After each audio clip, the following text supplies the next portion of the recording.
Good.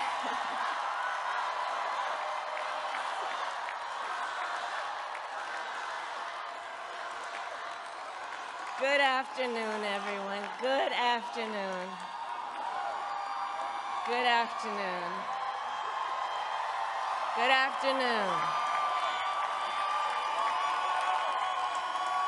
Thank you all. Thank you, thank you. Thank you, thank you. So let me say, and I love you back. And I love you back.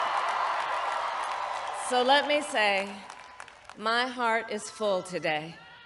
My heart is full today, full of gratitude for the trust you have placed in me, full of love for our country, and full of resolve. The outcome of this election is not what we wanted, not what we fought for, not what we voted for, but hear me when I say, the light of America's promise will always burn bright. As long as we never give up, and as long as we keep fighting.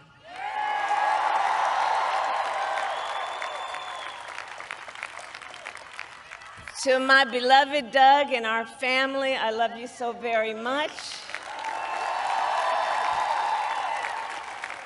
To President Biden and Dr. Biden, thank you for your faith and support. To Governor Walz and the Walz family, I know your service to our nation will continue. And to my extraordinary team, to the volunteers who gave so much of themselves, to the poll workers and the local election officials,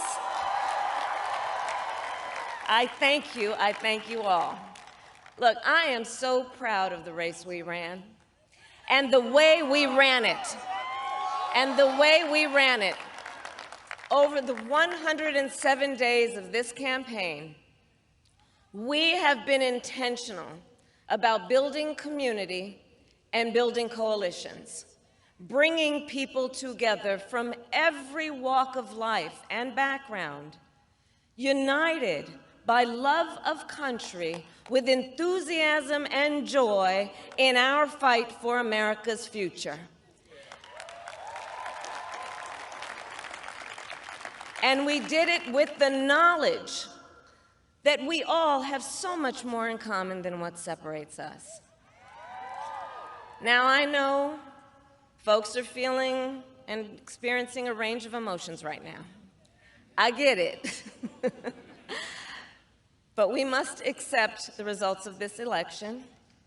Earlier today, I spoke with President-elect Trump and congratulated him on his victory. I also told him that we will help him and his team with their transition, and that we will engage in a peaceful transfer of power.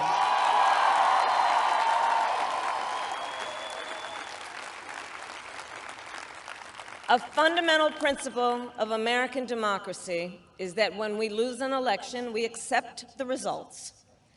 That principle, as much as any other, distinguishes democracy from monarchy or tyranny. And anyone who seeks the public trust must honor it. At the same time, in our nation, we owe loyalty not to a president or a party, but to the Constitution of the United States.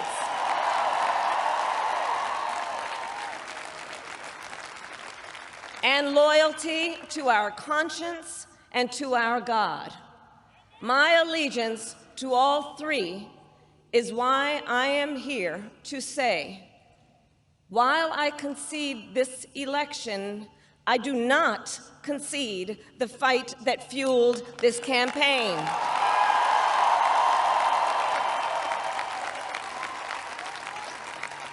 The fight for freedom, for opportunity, for fairness, and the dignity of all people, a fight for the ideals at the heart of our nation, the ideals that reflect America at our best.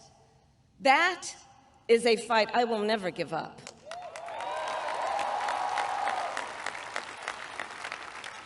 I will never give up the fight for a future where Americans can pursue their dreams, ambitions, and aspirations, where the women of America have the freedom to make decisions about their own body and not have their government telling them what to do.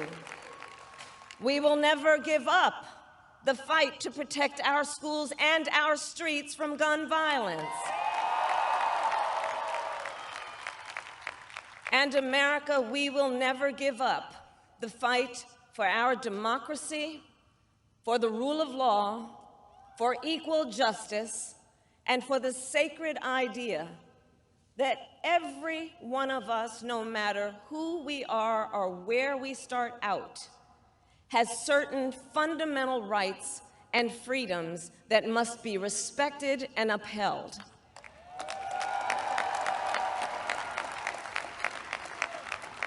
And we will continue to wage this fight in the voting booth, in the courts, and in the public square. And we will also wage it in quieter ways, in how we live our lives, by treating one another with kindness and respect, by looking in the face of a stranger and seeing a neighbor, by always using our strength to lift people up, to fight for the dignity that all people deserve. The fight for our freedom will take hard work, but like I always say, we like hard work. Hard work is good work. Hard work can be joyful work. And the fight for our country is always worth it. It is always worth it.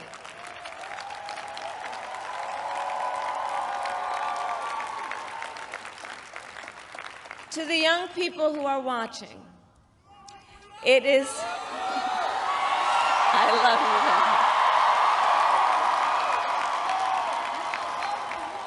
you. To the young people who are watching, it is okay to feel sad and disappointed, but please know it's going to be okay. On the campaign, I would often say, when we fight, we win. But here's the thing. Sometimes the fight takes a while. That doesn't mean we won't win. That doesn't mean we won't win. The important thing is don't ever give up. Don't ever give up. Don't ever stop trying to make the world a better place. You have power. You have power. And don't you ever listen when anyone tells you something is impossible because it has never been done before.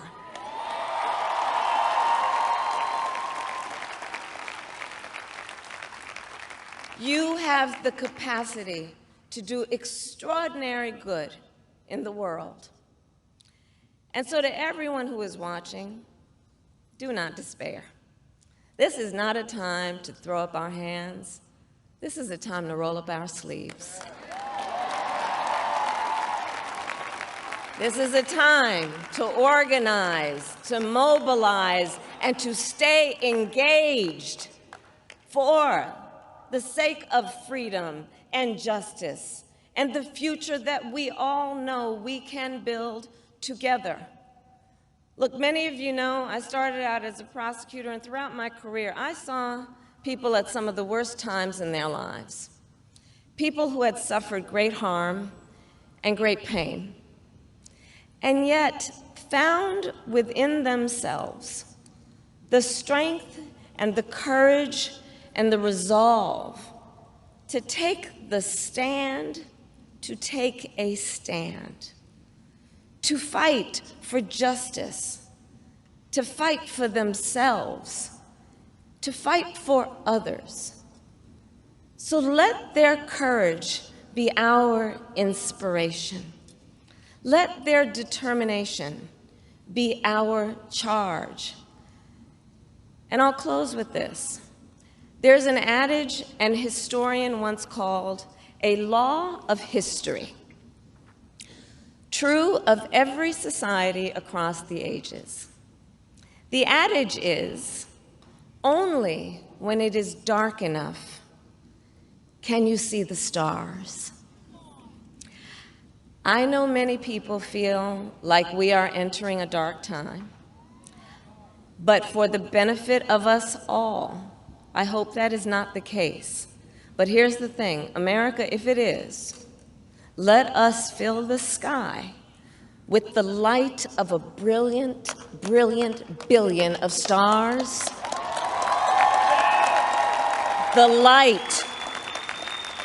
light of optimism, of faith, of truth, and service.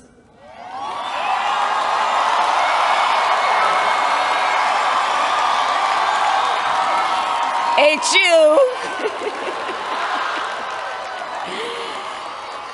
And may that work guide us, even in the face of setbacks, toward the extraordinary promise of the United States of America. I thank you all. May God bless you, and may God bless the United States of America. I thank you all.